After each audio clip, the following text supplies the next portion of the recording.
नमस्कार, देश न्यूज़ के खास कार्यक्रम रियल एस्टेट की रियलिटी में आपका स्वागत है और मैं हूं आपके साथ मनीष कुमार। मध्य प्रदेश में अवैध कॉलोनाइजरों और मकान मालिकों के लिए एक खुशी की खबर है।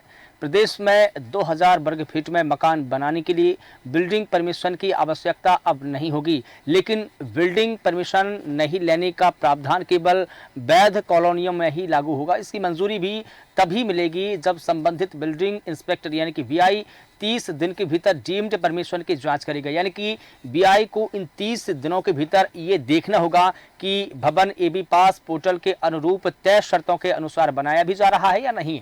यदि निर्माण तय नियमों के अनुरूप होगा तो बीआई एनओसी जारी करेंगे। निर्माण में यदि तय शर्तों का पालन नहीं हुआ है तो बीआई डीम्ड परमिशन को निरस्त भी कर सकेंगे। लोकसभा चुनाव 2024 को लेकर आचार संहिता लागू होने के चलते फिलहाल इसका नोटिफिकेशन जारी नहीं हो पाया है, लेकिन बता दें कि 186 वर्ग मीटर यानी कि करीब 2000 वर्ग फीट के आवासीय प्लॉट पर अपना मकान बनवाने के लिए संबंधित नगरीय निकाय से बिल्डिंग परमिशन नहीं लेने की योजना बनाई गई है। शासन ने ये योजना बनाई है। ऐसा तभी होगा जब निकाय में शुल्क जमा कर निर्धारित मापदंड के हिसाब से भवन बनाया जाएगा। शुल्क जमा करते ही परमिशन जारी हो जाएगी। और आपको बता दें कि मध्य प्रदेश में घर बनाने के लिए आर्किटेक्ट के साथ ही नगर निगम और नगर पालिका से परमिशन के लिए बार बार अब चक्कर नहीं काटने पड़ेंगे। प्लॉट निर्धारित मापदंड के हिसाब से शुल्क जमा करके भवन बनाएंगे तो अनुमति लेने की कोई जरूरत नहीं पड़ेगी। सरकार के नए नियमों के अनुसार अब 2000 वर्ग फीट तक का मकान बगैर बिल्डिंग परमिशन के लिए बनाया जा सकता है। और बता दें कि मध्य प्रदेश सरकार ने ये नियम लागू किए हैं। आपको बता दें कि हाल ही में यह बड़ा फैसला लेते हुए लोगों को बड़ी राहत सरकार ने दी है। और इसी बीच नगरीय विकास और आवास मंत्री कैलाश विजयवर्गीय ने भी बताया था कि सरकार के इस फैसले से मध्यम वर्गीय परिवारों को एक बड़ी राहत मिलेगी। और इस पूरी खबर पर अधिक जानकारी देंगे हमारे साथ में हमारे political editor Prabhas Saxena sir जुड़े हैं। सर, बहुत स्वागत करूंगा आपका। आपसे ये जानना चाहता हूं कि सरकार जिस तरीके से एक के बाद एक बड़े फैसले ले रही है, सरकार ने अब ये फैसला लिया है कि जो 2000 वर्ग फीट के जो मकान बनवाने के लिए परमिशन है अब वो नहीं लेनी पड़ेगी। इसकी शर्त सरकार ने ये रखी है कि अगर वो कॉलोनी वैध होगी तो। कैसे देखते सर आप इस फैसले को? हेलो, देखिए मनीष, ये बहुत ही सरकार का मैं कह सकता हूँ कि एक बहुत ही जो निर्णय है वो वाकई में उन लोगों के लिए राहत है जो जिंदगी भर की कमाई करते हैं और उसके बाद वो एक मकान बनाने का सपना देखते हैं और उसके बाद अगर वो बिल्डिंग परमिशन के लिए जब वो जाते हैं तो उनको काफी चप्पलें उनकी जो है वो छिल जाती है और काफी पसीना बहाना पड़ता है, क्योंकि ये नियम है वो ऐसे नियम है कि व्यक्ति को काफी उसमें मतलब कहते हैं बड़ी कठिन है, डगर पनघट की बड़ी कठिन डगर होती है। बिल्डर्स और कॉलोनाइजर्स इन लोग के लिए तो बिल्डिंग परमिशन लेना बाएं हाथ का खेल है, लेकिन आम व्यक्ति जो एक अपना आशियाना बनाने के लिए एक बहुत लंबे समय से उसका एक सपना होता है कि उसका मकान बने और उसके बाद जो उसके नियम कानून प्रक्रिया अगर सरल हो जाए। पूर्व मुख्यमंत्री शिवराज सिंह चौहान ने जरूर इस पर पहल की थी। उन्होंने दिसंबर 22 में एक कानून बनाया था जिसके तहत उन्होंने कहा था कि इतने वर्ग फीटर पर हम जो है वो नहीं करेंगे कॉलोनाइजर्स के लिए, इसके लिए। लेकिन उसके बाद फिर वो नियम फिर बदलाव हुआ, फिर नियम बदल गए। एक्चुअली जो लाल फीताशाही है, अधिकारी हैं, वो नियमों को उलझाने में उनका ज्यादा विश्वास रहता है। इसकी वजह से वो जनता को उसका खामियाजा भुगतना पड़ता है। लेकिन अब जो मकानों का लेकर जो उन्होंने नया नियम बनाया, हालांकि नया मास्टर प्लान भी आएगा, जल्दी आएगा, क्योंकि नए नगरीय प्रशासन मंत्री कैलाश विजयवर्गीय ने घोषणा की है। उन्होंने कई उसमें मास्टर प्लान में जो खामियां थी उसको बताया है और कहा है कि नए सिरे से इसको बनाया जाए, क्योंकि पुराना मास्टर प्लान था उसमें लगता था उनको कि कॉलोनाइजर बिल्डर एक गठजोड़ जो चलता है उसके अंदर एक नेक्सस है वो मिलकर सब काम करता है। लेकिन ये जो नया उन्होंने कानून बनाया है जिसके तहत जो है वो कुछ उन्होंने राहत दी है, तो मैं समझता हूँ कि वाकई में आम आदमी जो मकान बनाने का सपना देखता है उसके लिए राहत भरी खबर है और सुगम हो गई है नया फैसला। बिल्कुल सर, और बड़ी राहत की खबर तो है ही। इसी के साथ हमारे साथ में वरिष्ठ पत्रकार रवि अवस्थी जी भी जुड़े हैं। सर, बहुत स्वागत करता हूं आपका देश न्यूज़ पर। आपसे मैं ये जानना चाहूँगा कि लगातार एक के बाद एक मोहन सरकार ने आम नागरिकों के लिए, मध्यम वर्गीय परिवारों के लिए बड़े फैसले किए हैं। अब नया फैसला ये किया गया है कि एक नया कानून बनाया जाएगा, एक नए नियम बनाए जाएंगे, जिसके तहत हम जो वैध कॉलोनी है, जिसके तहत जो 2000 वर्ग फीट के जो मकान बनाए जाएंगे, अब उनको परमिशन लेने की जरूरत नहीं होगी, क्योंकि वो वैध कॉलोनी की होगी। लेकिन अब जो इंस्पेक्टर रहेंगे, अब वो इस बात की शिनाख्त करेंगे कि वहां पर जो मकान बनाया जा रहा है वो वैध है या नहीं है, और अगर वैध है तो इसकी परमिशन वो एक एनओसी के जरिए देंगे। इस फैसले के बाद से आम लोगों को कितनी बड़ी राहत मिलेगी? देखिए मनीष जी, मैं सबसे बड़ी बात तो ये है कि अगर आपने तय किया है कि दिसंबर 22 तक के बाद जो कॉलोनी अवैध बनती है उसके लिए जिम्मेदार अधिकारी होंगे, और आप राजपा लगाने की बात भी कर रहे हैं। तो सवाल ये है कि 2022 से पहले जहाँ अवैध कॉलोनी बनी वो अधिकारी को तो क्लीन चिट मिल गई। यही हुआ ना, 2022 से पहले जिन अधिकारियों की निगरानी में ये अवैध कॉलोनियां खड़ी हुई उन्हें तो सरकार ने क्लीन चिट दे दी। 2022 के बाद अब जो करेंगे वो होंगे, अब कह रहे हैं कि साहब वो होंगे, लेकिन अब जो नया कानून बनाएगा उसमें इन अधिकारियों को जिम्मेदार ठहराया जाएगा। दूसरी एक मनीष जी, इस मामले में एक बड़ा पैंच ये है कि हर चुनाव से पहले इन अवैध कॉलोनियों को वैध करने की बात सरकारें करती हैं, और ये आज से सिलसिला नहीं है, ये सिलसिला पिछले 10 साल से जारी है। लेकिन आपको ध्यान होगा कि 3 जून 2019 में ग्वालियर हाई कोर्ट ने जो अधिनियम है उसकी धारा को ही निरस्त करने का आदेश दिया था, और उन्होंने कहा था कि जो चीज अवैध है उसे आप वैध कैसे कर सकते हैं। तो सवाल ये है कि उसके बाद फिर अनधिकृत शब्द जोड़ा गया, अवैध की जगह अनधिकृत कॉलोनी शब्द का इस्तेमाल कर लिया गया। तब सवाल यही है कि अब मामला उलझन में है, केवल एक लॉलीपॉप टाइप का है। यानी आप देखिए कि पहले जब 23 मई 2023 को जब सीएम हाउस में बैठक हुई थी इस सिलसिले में, उस समय दिसंबर 16 तक की कॉलोनियों को वैध करने की बात हुई थी। उस समय दिसंबर 16 तक 6077 कॉलोनीज थी। फिर बाद में इसको संशोधित करके दिसंबर 2022 कर दिया गया, तब कॉलोनियों की संख्या 10,000 से ज्यादा हो गई। अब आप फिर इसके बाद इसी का बैठक में एक और महत्वपूर्ण बात ये हुई थी कि बैतूल की जो 1122 कॉलोनी थी उनको बिल्डिंग परमिशन दे दी गई। लेकिन जब रेरा ने इन बिल्डिंग परमिशन को लेकर बैतूल प्रशासन से दस्तावेज मांगे तो बैतूल प्रशासन दस्तावेज उपलब्ध नहीं करा पाया। बिल्कुल, ये हालत चल रही है। यानी कुल मिलाकर कॉलोनाइजर्स और सरकारी मशीनरी, ये इनकी 60 गांठ से वो 20 लाख से ज्यादा लोग परेशान है, जो ना तो बिल्डिंग परमिशन पा रहे हैं, ना बैंक लोन उन्हें मिलता है, ना वो उसमें कॉलोनी में कोई कोऑपरेटिव सोसाइटी खड़ी हो सकती है। यानी कुल मिलाकर ना उन्हें वो कोई काम नया निर्माण कार्य कर सकते हैं। तो इस तरीके का जो नूरा कुश्ती है एक तरीके से। बिल्कुल, फिर एक बार वही बात ग्वालियर में भी इस तरह का मामला आया था। आम जनता को कोई बड़ी राहत मिल रही है, बस ये हो गया कि 2000 वर्ग फीट में आपको बिल्डिंग परमिशन की जरूरत नहीं पड़ेगी। ये एक बेहतर, ये खैर मान सकते हैं कि बड़ी राहत है अगर ऐसा नियम बनता है तो। लेकिन सवाल यही है कि बिना संशोधन किए तो आप वो नियम भी नहीं बना सकते। आपको उसमें नगर पालिका जो अधिनियम है उसमें संशोधन करना पड़ेगा पहले से, तब जाकर ये नियम लागू होगा। बिल्कुल ठीक है, लेकिन सर उन लोगों का क्या होगा जो 2022 से पहले इस प्रकार के कॉलोनाइजरों के झांसे में आ गए हैं? अब उनकी जो संपत्ति है, उनके जो प्लॉट है, जो मकान है, वो तो अधर में लटके हुए हैं। नया कानून बनेगा तो नया कानून के तहत जो कॉलोनिया में उन्होंने मकान प्लाट लिए हैं वो तो अवैध घोषित हो जाएंगे। तो अब उन लोगों का क्या होगा, उन ग्राहकों का क्या होगा जो पहले से ही मकान या प्लॉट लेकर बैठे हैं? नहीं, बिल्कुल देखिए, आप सही कह रहे हैं मनोज जी। ये जो आम आदमी है जो अपनी गाड़ी कमाई, जीवन भर की गाड़ी कमाई या इस तरह के अवैध कॉलोनाइजर्स के झांसे में आकर लगा देता है, वो तो परेशान हो ही रहा है। उसे राहत देना सरकार का काम है। लेकिन सवाल यही है कि आप देखिए कि पिछले एक दशक से पहले 6077 कॉलोनीज थी, अब उनकी संख्या 10,000 से ज्यादा हो गई है। सरकार एक तरफ तो नियम और कायदे बनाने की बात करती है, लेकिन अभी तक कौन सी कॉलोनी वैध हुई है मुझे बताइए?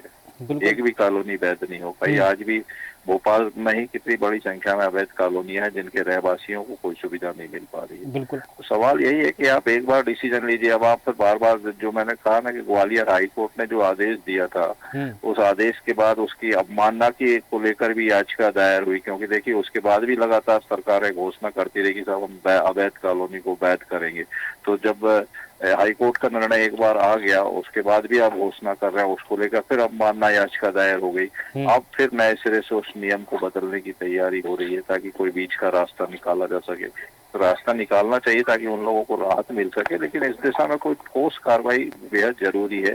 केवल लिंगानुपात करके मामले को बनाए रखने से समस्या का हल नहीं हो सकता है। जी बिल्कुल ठीक है। हमारे पॉलिटिकल एडिटर भी हमारे साथ में जुड़े हैं। प्रबाल जी, मैं आपसे जानना चाहूँगा कि पहले भी शायद ये नियम रहे हैं, लेकिन अब इसकी मंजूरी तभी मिलेगी जब जो संबंधित बिल्डिंग इंस्पेक्टर यानी कि जो बीआई रहेंगे वो 30 दिन के भीतर डीम्ड परमिशन की जांच करेंगे। यानी कि बीआई को इन 30 दिनों के भीतर ये भी देखना पड़ेगा कि भवन की जो एबी पास पोर्टल के अनुरूप तय शर्तों के अनुसार बनाए जा रहे हैं या नहीं बनाए जा रहे हैं, और अगर निर्माण तय नियमों के अनुरूप नहीं होगा तो वहाँ जो एनओसी है वो जारी नहीं होगी, और निर्माण में अगर तय शर्तों का पालन नहीं हुआ है तो उस पर एक कार्रवाई भी होगी और जो उसकी डीम्ड परमिशन है वो भी निरस्त कर दी जाएगी। इस प्रकार की व्यवस्था तो पहले भी थी, तो उसके बावजूद भी इस प्रकार से अवैध कॉलोनाइजर कुकरमुत्ते की तरह उग गए। अब ये व्यवस्था फिर भी की जा रही है, इसके लिए अधिकारियों को जिम्मेदार भी ठहराया जाएगा, किसी की जवाबदेही भी तय की जाएगी। ये समझ में नहीं आ पा रहा है कि फिर ये जो अवैध कॉलोनाइजर है पनप कहाँ से जाते हैं। देखिए मनीष, भोपाल में ही आप देखें लगभग 550 से अधिक जो है अवैध कॉलोनियां हैं। इंदौर में इनकी संख्या लगभग 900 है, और हर महानगर में अगर आप देखेंगे तो अवैध कॉलोनियों की एक तरह से बाढ़ सी आ गई है, क्योंकि एक बहुत सोच समझ तहत एक ये लोग जो कॉलोनाइजर कोई एक कीमती और बेशकीमती जगह पर या ऐसी जगह पर ये देखते हैं, वहां पर ये कॉलोनी काटने का काम शुरू करते हैं। मैंने कहा पूरा नेक्सस काम करता है, इसमें रेवेन्यू के अधिकारी भी शामिल रहते हैं, इसमें नगर निगम, बिल्डिंग परमिशन और तमाम वो लोग ठेकेदार और ये सब मिलकर जुलकर काम करते हैं। और आप देखिए सरकार की इच्छा शक्ति का ताजा उदाहरण ये है कि होटल ताज के सामने की कितनी झुग्गियां थी, पक्के मकान थे, सरकार ने 2 दिन में सबको साफ कर दिया। इससे पहले कि संजय नगर था जहाँ डी मॉल बना हुआ है, ये साफ किया। अगर सरकार की इच्छा शक्ति हो तो वो अवैध और वैध कॉलोनियां हैं इन पर एक प्रभावी कार्रवाई कर सकती है। लेकिन जब तक कि ऊपर से वो कोर्ट के मामले में भी जैसे बताया अवस्थी ने, कोर्ट की भी अवमानना करते हैं अधिकारी। कई नोटिस आते हैं, मानव अधिकार से नोटिस उनके पास आए, यहाँ से आए, वहां से आए, उन्हें सूचना का अधिकार के तहत लोग लगाते हैं, उन्हें कोई चिंता ही नहीं है जब तक कि इच्छा शक्ति ना हो और मजबूत तरह से कार्रवाई ना हो। तो यही स्थिति है, और आम व्यक्ति के लिए सारे नियम है, सारे सब कुछ है। वो जो बिल्डिंग परमिशन के अंदर लोग बैठे हुए दलाली करते हैं, जो जैसे आरटीओ में आप जाएंगे, आप किसी एक व्यक्ति पकड़ेंगे तो आपका जो है 1 मिनट में आपका जो है लाइसेंस बन जाएगा, नहीं तो आप फिटनेस ये वो। तो यही नियम यहाँ भी लागू है। बिल्डिंग परमिशन में भी कितनी कॉलोनियां ऐसी हैं, 256, 236 से 44 के लगभग एफआईआर भी हैं, दर्ज हैं। लेकिन उससे क्या हो रहा है, जब तक कि इन पर ठोस कार्रवाई करने वाले अधिकारी हैं, उन्हीं को सब कुछ करना है, लेकिन उन्हीं की ढील से उन्हीं की वही नियम बताते हैं, उन नियम को काउंटर वही बताते हैं। तो हम देखते आ रहे हैं लंबे समय से भोपाल में और मध्य प्रदेश में कई जगह पर जो है अवैध बिल्डिंगें बन गई है। सिद्धिकंदन तालाब जो है तब से कोर्ट कह रहा है कि इसको करिए, नहीं कर रहा है। तो ये सब जो है मिला जुला खेल कुश्ती कह सकते हैं, होता रहता है। और आम जनता के लिए जरूर मुख्यमंत्री और मंत्री और सब लोग बड़ी बड़ी घोषणाएं करते हैं, उसको बढ़ा दिए 2000 तक कर लेंगे। उससे होता क्या है, जब तक कि इच्छा शक्ति ना हो, ठोस काम ना हो, तब तक मैं नहीं समझता कि आम व्यक्ति को राहत मिलेगी। और इसका एक समय समय पर अधिकारियों के साथ जोन स्तर पर एक बैठक करके इनका भौतिक सत्यापन भी कराना चाहिए कि किस वार्ड में, किस जोन में कितनी बिल्डिंग परमिशन थी, कितनी मिली है, कितनी नहीं मिली है, और कितने पेंडिंग है। जबकि नियम बने हुए हैं कि 15 दिन में ये करिए, 20 दिन में ये करिए, बड़े बड़े बोर्ड भी लगे हुए हैं, पर जब तक कि उनकी मॉनिटरिंग नहीं होगी ना, तब तक मैं नहीं समझता कि व्यक्ति को सही राहत मिल पाएगी। बिल्कुल ठीक है। जैसा कि मैंने अवस्थी जी से भी ये सवाल किया था, आपसे भी मैं ये जानना चाहता हूँ कि जिस प्रकार से जिन्होंने अपने पैसे लगाए हैं किसी कॉलोनी में या प्लाट मकान ले लिए हैं, तो उनका क्या होगा? क्या जो नगर पालिका है और जो नगर निगम है वो उन अवैध कॉलोनियों को अपने अंडर रूल में लेंगे, क्या अपने कब्जे में लेंगे और क्या उनका विकास करेंगे? अगर ऐसा होगा तो क्या इसके लिए कोई उसी नियम में इसके लिए कोई प्रावधान होगा? देखिए, नगर निगम के पास सबसे बड़ी समस्या ये आती है कि जिस तरह से राजधानी चारों तरफ जो है अवैध कॉलोनी बनती जा रही है, उनको वैध करने के लिए उनको नल कनेक्शन देना है, उनको सड़क बनाना है, वहाँ बिजली की समस्या है उसको दूर करना है, और इसके लिए एक अलग बजट का प्रावधान होता है। नगर निगम के पास में जनसंख्या की दृष्टि से, क्षेत्रफल की दृष्टि से उतने अभी संसाधन नहीं है, इसलिए नगर निगम में मर्ज करने के लिए भी एक लंबी प्रक्रिया होती है। घोषणा करना अलग बात है और उसका नियमानुसार उसका परिवर्तन करना अलग बात है। इस चक्कर में आप देखिए कई ऐसी कॉलोनियां हैं भोपाल के अंदर, जो अगर आप सर्वे करेंगे लगभग 100-150 सी कॉलोनी है नगर निगम रिकॉर्ड में, ये सब कुछ होने के बावजूद तो इनको परमिशन जो है वैध की नहीं मिल पाई है, और वहां की जनता को इसका खमियाजा भुगतना पड़ता है। कभी पानी नहीं मिलता, कभी बिजली नहीं मिलती, कभी सड़क सही नहीं है, कभी जो है दूसरी प्रॉब्लम है, परमिशन नहीं है बनाने के लिए, तो इसमें ही सभी बराबर ये लोग झूलते रहते हैं। तो मैंने कहा जब तक कि पूरी एजेंसियां साथ बैठकर और ईमानदारी से अगर उस काम को नहीं करेंगी,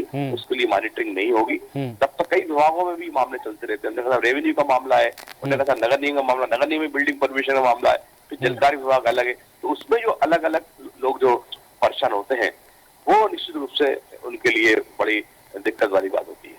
बिल्कुल ठीक है। रवि अवस्थी जी, मैं आपसे भी यही जानना चाहूँगा, जिस प्रकार से प्रबाल जी ने भी बताया कि कई ऐसी कॉलोनी है जहाँ पर मूलभूत बुनियादी सुविधाएं नहीं है, चाहे वहाँ सड़क की बात हो, पानी की बात हो, बिजली की बात हो या गार्डन बनाने की बात हो, और जो कमेंट किए जाते हैं, जो ग्राहक से वादे किए जाते हैं, जो चमकीले विज्ञापनों में दिखाया जाता है, वो दरअसल ज़मीन पर होता ही नहीं है। जब ग्राहक वहाँ पर जाता है तो देखता है कि वहाँ पर मूलभूत सुविधाओं में कुछ भी नज़र नहीं आ रहा है। अब जब बात ये निकली है कि हम उनको वैध करेंगे या अवैध करेंगे, तो सरकार का पास में फैसला है वो क्या करने जा रही है, लेकिन इस तरीके से अगर वहाँ पर सुविधा नहीं मिलेगी तो क्या नगर पालिका और नगर निगम को उन पर कुछ कार्रवाई करके अपने अधीन में लेना चाहिए? ये मैं आपसे भी जानना चाह रहा हूँ।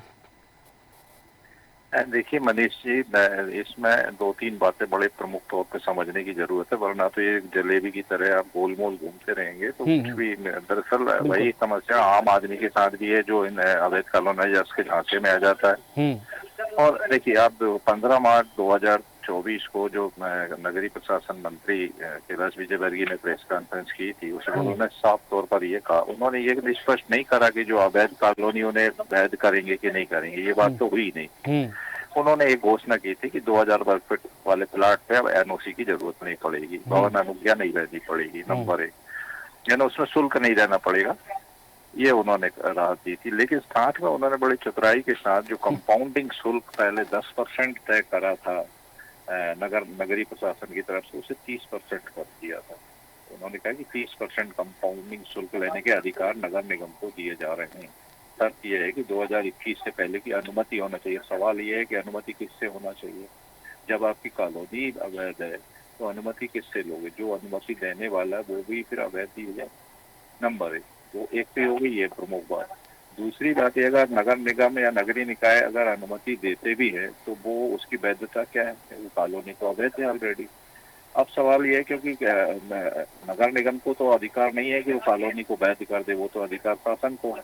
एक बात ठीक होगी। दूसरी बात ये है कि मोदी सरकार ने 2016 में जो रेरा अथॉरिटी बनाई है, रियल एस्टेट रेगुलेटरी अथॉरिटी, अब सवाल ये है कि उसकी एक धारा 59 में की धारा 3 में ये मतलब कानून है कि जो भी कॉलोनाइजर्स है वो 3 माह के अंदर जो कॉलोनी तैयार करता है उसके अंदर 3 माह में अपना प्रमाण पत्र रेरा से ले सकता है कि हाँ हमने कॉलोनी बनाई और 1 नंबर कॉलोनी। अब जिन्होंने 1 नंबर में कॉलोनी बनाई है वो तो प्रमाण पत्र ले रहे हैं, लेकिन जो नहीं बना रहे हैं वो तो रेरा के पास जा ही नहीं रहे। तो सवाल ये है कि सरकार ने केंद्र सरकार के जो रेरा अधिनियम है उसको भी प्रभावी तरीके से लागू नहीं किया है। अब मैंने आपको उदाहरण दिया ना कि बैतूल की 302 कॉलोनियों को जब वहाँ के प्रशासन ने वैध करने के दस्तावेज बांटे तो रेरा के जो तत्कालीन सचिव नीरज दुबे थे, जब उन्होंने वो दस्तावेज मांगे तो बैतूल प्रशासन आज तक वो दस्तावेज नहीं दे पाया, ताकि अदरवाइज तो रेरा के पास ये अधिकार है कि वो जो प्रोजेक्ट कास्ट है उसका 10% जो है वो पेनल्टी लगा सकता है ऐसे अवैध कॉलोनाइजर्स पे। यानी एक तरफ आप रेरा को भी कमजोर कर रहे हैं, दूसरी तरफ आप कह रहे हैं कि साहब नगर निगम से अनुमति ले लीजिए बिल्डिंग परमिशन की 2021 से पहले, उस पर हम 30% कंपाउंडिंग शुल्क ले लेंगे। अब सवाल ये कि नगर निगम कौन होता है अनुमति देने वाला? क्या केवल भवन अनुज्ञा की अनुमति देने से वो उसका मकान वैध हो जाएगा? नहीं होगा ना, क्योंकि कॉलोनी तो अवैध है। तो ये पूरा खेल कहीं ना कहीं जो एक मैंने कहा ना कि सांठ गांठ से सब चल रहा है, और मुझे लगता है कि लोग ऐसे ही परेशान होते रहेंगे जब तक कि सरकार से, आप सही कहा उन्होंने कि जब तक इच्छा शक्ति नहीं होगी। आप देखिए कि डीबी माल को खड़ा करने के लिए जो झुग्गी बस्ती को हटाया गया था, वो झुग्गी संजय नगर झुग्गी बस्ती को 13 करोड़ में हाउसिंग बोर्ड ने लीज पर लिया था एमपी गवर्नमेंट से, और उसको 9 करोड़ में संबंधित एजेंसी को दे दिया, यानी 3-4 करोड़ के घाटे में आपने वो ठेका किया। ये तो हाल है। आप भीम अगर उस तालाब किनारे की बस्ती को हटाते हैं तो केवल इसलिए हटाते हैं कि वहाँ पर एक बड़ी आलीशान होटल खड़ी है, इसलिए आप रात उस बिल्डिंग को मतलब बस्ती को जमींदोज कर देते हैं। बाकी की बस्तियों पे क्यों नहीं होता? क्या बड़े झील किनारे के जो डूब क्षेत्र के उसमें अवैध बस्तियां नहीं बसी हैं? तो सवाल यही है कि आप जो करना चाहते हैं वो कर रहे नहीं है, बस वही जो आपके लाभ के जो हित में है वो आप करना चाहते हैं बस। बिल्कुल ठीक है जी, बिल्कुल ठीक है। बताइए ना, मैं तो बता रहा हूँ कि संजय नगर झुग्गी बोर्ड ऑफिस के पास की संजय नगर झुग्गी बस्ती में 4 करोड़ का नुकसान हाउसिंग बोर्ड को हुआ था।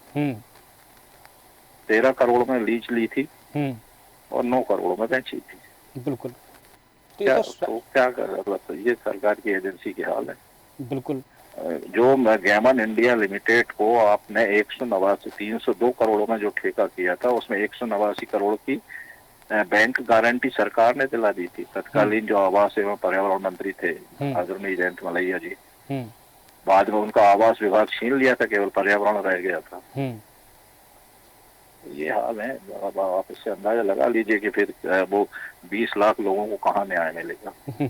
बिल्कुल ठीक है। प्रभाल जी, मैं आपसे जानना चाहूँगा कि अब तक लोगों को 1000 स्क्वायर फीट से अधिक के बड़े प्लाट पर अनुमति लेने के लिए नगर निगम, नगर पालिका और जो नगर परिषद है उनमें तमाम दस्तावेजों के साथ में आवेदन जमा करना पड़ता था, लेकिन अब जो सुविधा है वो ये है कि आपके पास में अगर वैध कॉलोनी है तो इन तमाम चीज़ों की आपको ज़रूरत नहीं पड़ेगी, और इसके बाद जो संबंधित निरीक्षण अधिकारी है दस्तावेजों के परीक्षण करेंगे और उसके बाद आपको अनुमति आसानी से मिल जाएगी।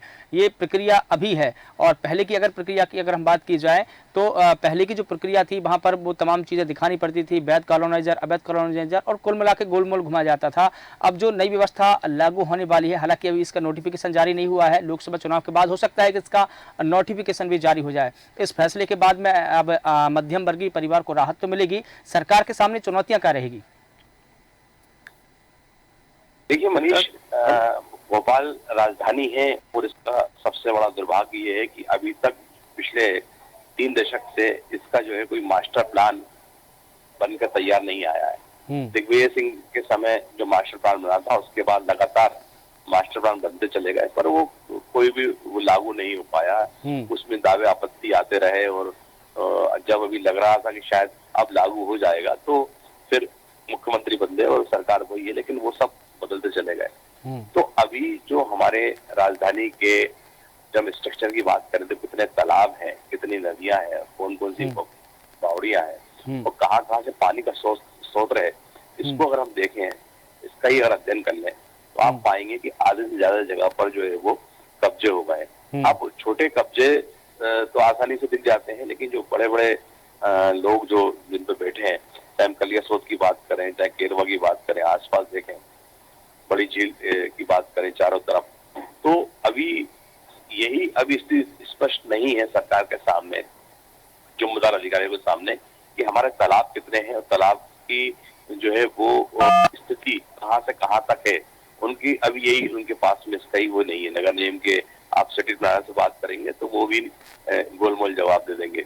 तो जब आपको अपनी जो रेवेन्यू रिकॉर्ड में ही आपके पास दस्तावेज है, वही उन्हीं को आप जो मैंने कहा उन्हें भौतिक सत्यापन नहीं करा पाते हैं और फिर जब कॉलोनी या अवैध कॉलोनी बच जाती है, फिर उसको वैध करने के लिए एक राजनीति का पूरा खेल चलता है। बिल्कुल। वोटों की जो है वो खेती है और उसके आधार पर गुणदोष के आधार पर कौन सी कॉलोनी को हमें वैध करना है, कौन सी को नहीं करना है, ये चीजें सामने आती है। कभी ये देखा ही नहीं जाता कि ये जो जिस कॉलोनी की बात हो रही है वो एक्चुअली वो उसका रिकॉर्ड में वो कहाँ पर है, सरकार में उसका खसरा कहाँ है, कहाँ क्या है, वो कुछ नहीं, ना पटवारी बताता, ना कोई बताता।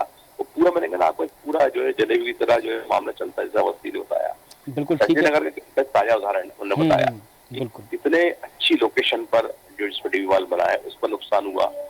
उसके बाद में अभी ताज होटल के सामने की जो भी है और मकान हटाए गए, है ना। तो वो जिसको उन्हें करना है उस पर तो वो फिर वो रात भर ताबड़तोड़ तरीके से वो उसको कर लिया जाता है, और जिसको नहीं करना है तो फिर वो यही सब वैध अवैध कॉलोनी के नाम पर जो है वो भटकाया जाता है। मैंने कहा 356 अवैध कॉलोनी पर FIR हो चुकी है, पर किस्तों पर कोर्ट में चालान पेश हुए, कितनी कार्रवाई ये बताने वाला कोई नहीं है।